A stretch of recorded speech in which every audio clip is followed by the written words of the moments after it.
솔라나가 무슨 이더리움을 역전할 것이다. 감히 장담할 수 없어요. 너무 믿으셔서는 안 됩니다.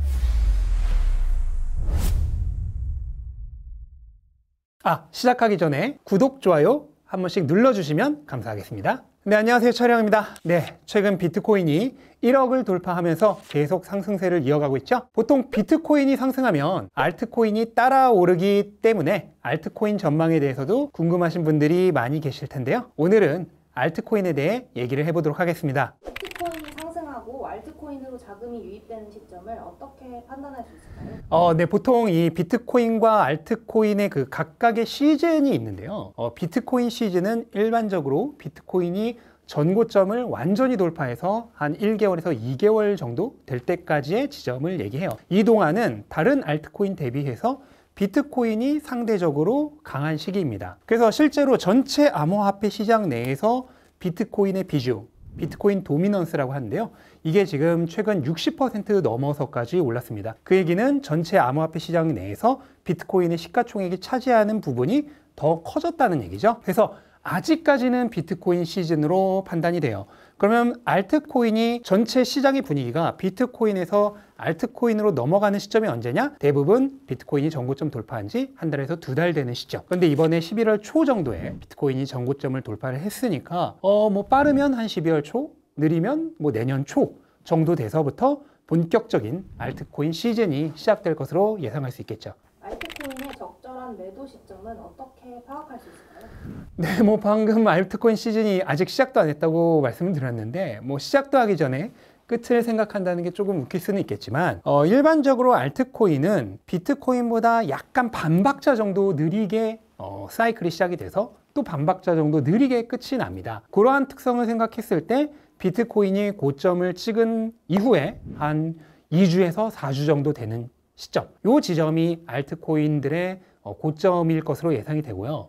다만 특정 알트코인은 비트코인 사이클이 끝나기 훨씬 이전에 먼저 고점을 찍고 끝나는 경우도 있어요. 지난 사이클 같은 경우에도 비트코인이 4월이랑 11월에 두 번의 고점을 찍었는데 도지코인 같은 경우에는 첫 번째 고점인 4월 고점을 찍고 나서 몇 주 있다가 이게 최종 고점이 됐고 그 이후로 11월에 비트코인이 전고점을 돌파했을 때도 가격은 별로 좋지 못했거든요. 그러한 특성을 생각한다면 알트코인마다 조금 시기는 달라질 수 있기 때문에 주의가 필요하다. 그렇게 생각을 합니다. 특정 알트코인들도 비트코인처럼 장기 보유에 적합한가요? 아니요. 저는 개인적으로 알트코인은 무조건 사이클 내에 매도를 하는 것이 맞다라고 생각을 합니다. 어떤 알트코인도 다음 사이클이 됐을 때 지금만큼의 가격이 다시 될 수 있느냐 감히 장담할 수 없어요. 최근 리플이 급하게 상승을 했지만 실제로는 아직도 지난 사이클도 아니고 지지난 사이클 가격의 최고 가격의 반도 안 되거든요. 그 다음에 지난 사이클에서도 그 지지난 사이클의 고점을 못 갔어요. 근데 리플이 한때는 시가총액 2위였던 그런 코인이거든요. 그런 코인도 이렇게 될 수 있고 또 이더리움도 물론 아직 이번 사이클이 많이 남았기 때문에 어떻게 될 거라 장담 못하지만 이더리움도 지금까지 적수가 없는 절대적인 2위 자리를 차지하고 있었던 코인인데 최근에 굉장히 안 좋죠. 이런 것들을 생각한다면 비트코인을 제외한 나머지 코인은 장기적으로 가격이 계속 상승할 수 있을 것이라 장담할 수가 없습니다. 이더리움과 솔라나의 향후 경쟁 구도에 대해 어떻게 전망하시나요? 네, 지금 최근 솔라나가 이더리움 시가총액의 거의 한 3분의 1 수준으로까지 따라왔는데요. 물론 아무리 그렇게 기세가 좋다고 해도 저는 이번 사이클에서 솔라나가 이더리움을 추월할 거라고 생각하지는 않아요. 그리고 다음 사이클이 된다고 해서 100% 추월할 거라 장담할 수도 없고요. 또 꼭 아셔야 될 게 이 투자 시장에는 평균액이라고 하는 법칙이 작용을 합니다. 그거는 뭐냐면 지금까지 좋았던 애들이 계속 좋을 것 같지만 막상 뒤 후반부에서는 약해지고 지금 전반부에는 안 좋았던 애들이 후반부에는 좋아진, 그래서 결국은 앞서 나갔던 애는 돌아오고 뒤처졌던 애는 빠르게 달려가면서 평균에서 다시 만나는 평균액기가 일어나기 때문에 이더리움도 지금은 굉장히 안 좋을 거라 생각하지만 또 내년 되면 분위기가 또 완전히 바뀔 수가 있습니다. 가장 대표적인 예로 밈코인 중에서 가장 수익률이 안 좋았던 도지코인이 최근에는 압도적으로 수익률이 가장 좋죠. 그 다음에 리플이랑 에이다가 알트코인, 메이저 알트코인 중에서는 수익률이 안 좋은 편이었는데 최근에는 가장 잘 나가죠. 그럼 이런 평균액기가 내년에 이더리움에도 일어날 수 있기 때문에 이번 사이클이 다 끝나기 전에는 솔라나가 무슨 이더리움을 역전할 것이다, 그렇게 함부로 예단하기는 조금 어렵지 않나 생각을 합니다. 거래소에 수많은 알트코인들이 있는데 좋은 알트코인을 고르는 팁이 있을까요?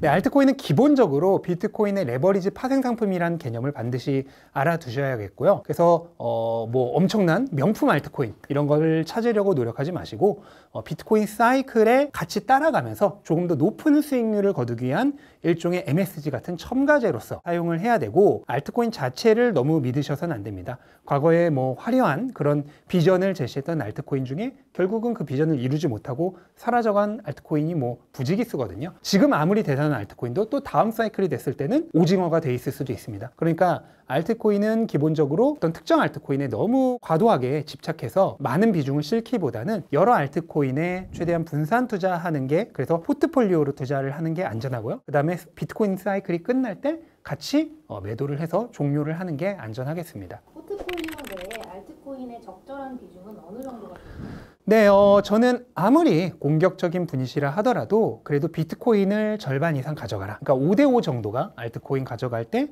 맥시멈 정도로 말씀을 드리고 있고요. 뭐 보수적인 분들이라면 20% 이하로 가져가는 것도 충분히 가능합니다. 비트코인만으로도 충분히 좋은 수익률이 나올 수 있기 때문에 너무 무리하실 필요 없습니다. 알트코인은 그냥 비트코인 가져갈 때 약간 더 맛을 내는 그런 MSG 같은 역할로 사용하시면 좋지 않을까, 그렇게 생각을 합니다. 네, 오늘은 이렇게 알트코인에 대해서 이야기해 보았는데요. 궁금증이 많이 해소되셨길 바랍니다.